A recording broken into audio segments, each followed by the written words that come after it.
ఈ ప్రాంతానికి నీళ్లు రావాలంటే ఎత్తిపోతల పథకం ద్వారానే వస్తాయి. భీమా ఎక్స్టెన్షన్ ప్రాజెక్టు కింద నిధులు మంజూరు చేయించమని చిట్టం నర్సిరెడ్డి గారు అడిగారు. కానీ వారు మరణించడం, రాజశేఖర రెడ్డి గారు మరణించడంతో ఆ ప్రాజెక్టు ఆగిపోయింది.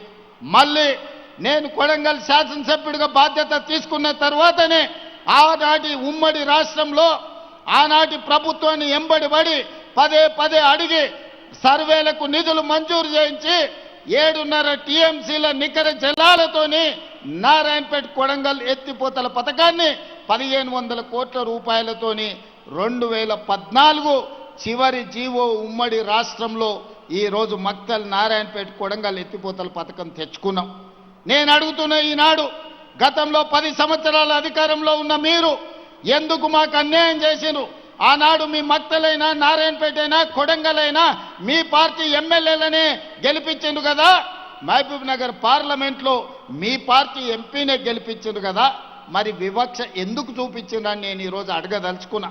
అందుకే మిత్రులారా, శ్రీహరి గారు ఎమ్మెల్యేగా అయిన తర్వాత, డాక్టర్ పర్ణిక ఎమ్మెల్యేగా అయిన తర్వాత, తిరిగి తెలంగాణలో నేను ముఖ్యమంత్రిగా బాధ్యత చేపట్టిన తర్వాత మక్తల్ నారాయణపేట కొడంగల్ ఎత్తిపోతల పథకాన్ని నిధులు ఇవ్వడమే కాకుండా మంజూరు చేసి నిన్నగాక మొన్న 96% భూమి పోయే రైతులను ఒప్పించి మెప్పించి మా మిత్రుడు మంత్రి శ్రీహరి గారు, శివకుమార్ రెడ్డి ఇద్దరు అక్కడ రైతులతో మమేకమయ్యి నష్టపరిహారం 100% 100 రోజుల్లో ఇప్పించి ఈనాడు ప్రజల యొక్క అభిప్రాయ సేకరణ కూడా 100% అనుకూలంగా ఇవాళ ప్రజల్ని ఆమోదింపజేసింది.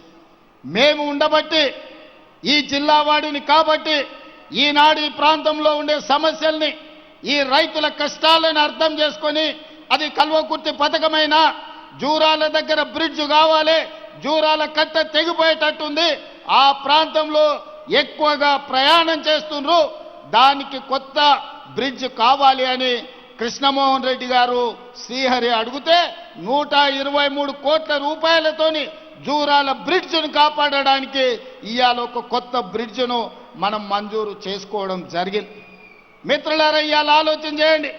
ఈ జిల్లాలో ఉన్న పాత్రికేయ మిత్రులకు నేను విజ్ఞప్తి చేస్తున్నా, మీరందరూ కూడా ఈ జిల్లాలోనే పుట్టి ఈ జిల్లాలోనే పెరిగిన పాలమూరు బిడ్డలే. ఈ ప్రాంతంలో ఉన్న ఏ ఒక్క ప్రాజెక్ట్ అయినా 10 సంవత్సరాలలో ఆనాటి ప్రభుత్వం ఎందుకు పూర్తి చేయలే? ఇవాళ పొంకనాలు కొడుతున్న మంత్రులు ఆనాడు మంత్రులుగా పనిచేసిరు. ఏ ఒక్క రోజైనా కేసీఆర్ దగ్గరికి వెళ్ళి ఈ ప్రాజెక్టులు పూర్తి చేయి, మా పాలమూరుకు నిధులు ఇవ్వండి అని ఏ ఒక్క రోజైనా అడిగినరా? అడిగే ధైర్యం మీకు ఉన్నదా? కనీసం అనుమతి లేకుండా ముఖ్యమంత్రి గారి దగ్గరికి వెళ్తే ఫామ్ హౌజుల కన్నా మిమ్మల్ని రానిచ్చిండా? ఇవాళ మీరొచ్చి పనులు చేస్తున్న మమ్మల్ని తప్పులు పట్టే ప్రయత్నం చేయడం అంటే మీ చేతగాని తనాన్ని కప్పిపుచ్చుకోవడానికి, ఆ చెత్త ప్రచారాన్ని మా మీద చెయ్యడానికి మీరు ప్రయత్నం చేస్తున్నారు. అందుకే మిత్రులారా, ఈనాడు జిల్లా ప్రజలకు నేను విజ్ఞప్తి చేయదలుచుకున్నా. ఇవాళ మనకు మొట్టమొదటి ముఖ్యమంత్రిగా హైదరాబాద్ రాష్ట్రానికి బూరుగుల రామకృష్ణారావు గారు బాధ్యత వహిస్తే 75 సంవత్సరాల తర్వాత అదే తట్ట పని, బట్టి పని, పార పని చేసే పాలమూరు బిడ్డకి ఈరోజు రెండవసారి తెలంగాణ రాష్ట్రానికి ముఖ్యమంత్రి అయ్యి ఈ జిల్లా సమస్యల్ని తీర్చే అవకాశం వచ్చింది. వాళ్ళ కడుపు మంట అంతా గదే. మా చేతి కింద, మా చెప్పు కింద ఉండాల్సిన వాళ్ళు, మా మోచేతి నీళ్లు తాగి బతకాల్సిన వాళ్ళు ఈరోజు రాష్ట్రాన్ని నడిపిస్తారా, పాలమూరుకు నిధులను మంజూరు చేస్తారా అని చెప్పి ఇవాళ కుట్రతోని మళ్ళీ మీ దగ్గరకు వచ్చే నాటకాలు మొదలు పెట్టిండ్రు.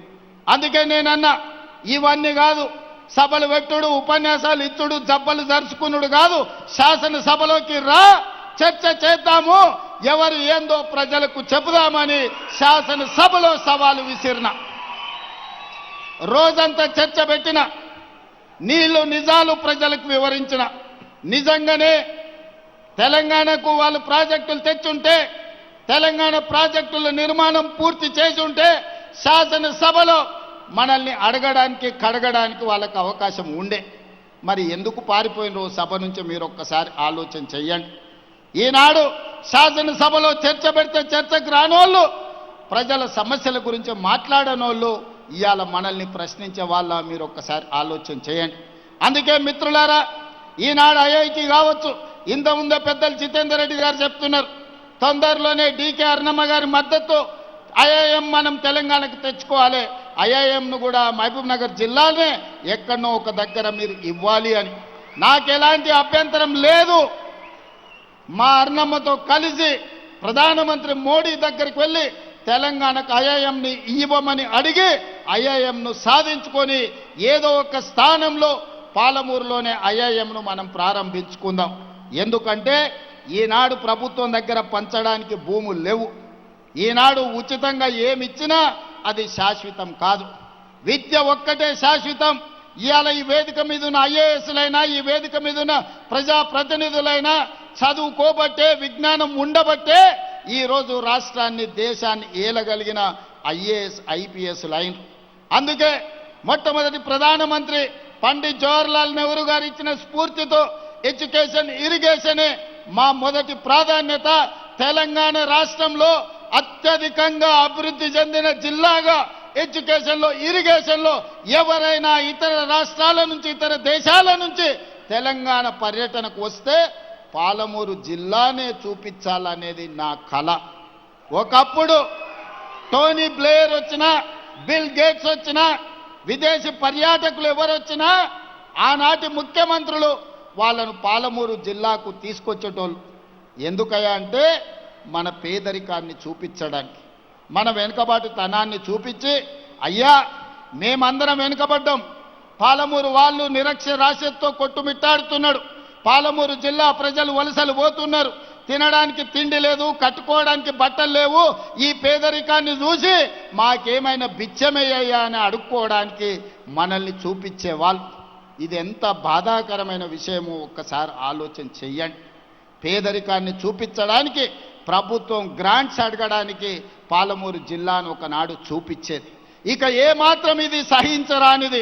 మన పేదరికం కాదు, మన అభివృద్ధిని చూపించాలి, మన చదువులను చూపించాలి, మన విజ్ఞానాన్ని చూపించాలి, మనం కట్టుకున్న ప్రాజెక్టులు చూపించాలి.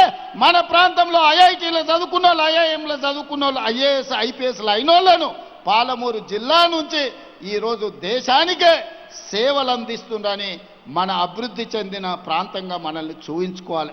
ఈ అవకాశం మళ్ళీ మళ్ళీ మనకు రాదు. వచ్చిన అవకాశాన్ని అందిపుచ్చుకోవాలి. ఈ మహబూబ్ నగర్ జిల్లాలో ఉన్న ప్రతి విద్యార్థులకు నేను చెప్తున్నా, క్రమశిక్షణతో చదువుకోండి, జీవితంలో పైకి రాండి. చదువు ఒక్కటే మన జీవితాన్ని, మన భవిష్యత్తును మారుస్తుంది. ఆ చదువులకు అవసరమైన నిధులు ఇచ్చే బాధ్యత నాది. పేదరికం పోవాలంటే పసిడి పంటలు పండాలి, రైతుల కళ్ళల్లో ఆనందం ఉండాలి. పసిడి పంటలు పండాలన్నా, పేదరికం పోవాలన్నా ప్రాజెక్టులను పూర్తి చేసుకోవాలి. అందుకే ఈనాడు పాలమూరు రంగారెడ్డి ఎత్తిపోతల పథకాన్ని, ఈనాడు ఎస్ఎల్బిసి పథకాన్ని, ఈనాడు మక్తల్ నారాయణపేట